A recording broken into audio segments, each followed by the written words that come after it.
Congratulation Bangladesh cricket team. Rishad হুসাইনের সত্যি অসাধারণ পারফরমেন্সের মাধ্যমে বাংলাদেশ ভার্সেস ওয়েস্ট ইন্ডিজের প্রথম ওডিআই সিরিজে জয় দিয়েই শুরু করেছে ফার্স্ট ওডিআই, যা সত্যি আনন্দদায়ক আমাদের জন্য।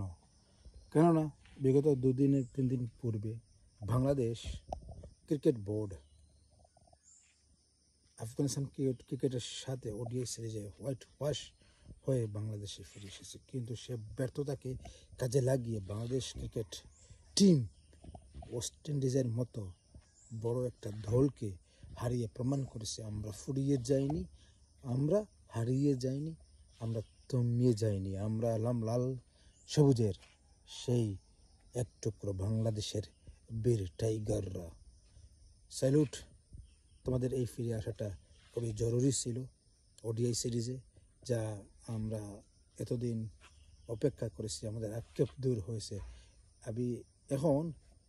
এখন সবচেয়ে মূল টার্গেট হচ্ছে ওয়েস্ট ইন্ডিজকে হোয়াইট ওয়াশ কিংবা বাংলা ওয়াশ করা। কেননা ওডিআই যে বিশ্বকাপ শুরু হবে সেখানে বাংলাদেশকে যদি পারফরমেন্স করতে হয়, তাহলে বাছাই পর্ব থাকতে হয়, তাহলে অবশ্যই এই ম্যাচটি লাভজনক একটা ম্যাচ আমাদেরকে জিততেই হবে। না হলে আমরা সিটকে যাব, আমরা বাছাই পর্বে চলে যাব। আর না হলে আমাদেরকে তাদের ছোট ছোট দলগুলোর সাথে পারফরমেন্স করেই আমাদেরকে ওডিআই বিশ্বকাপ খেলতে হবে। না হলে আমরা চান্স পাবো না 2026-এর ওডিআই ওয়ার্ল্ড কাপে। Congratulation Bangladesh cricket team, congratulation Rishad Hussain. তার সুন্দর পারফরমেন্সের মাধ্যমেই প্রমাণ করেছে যে লাল সবুজরা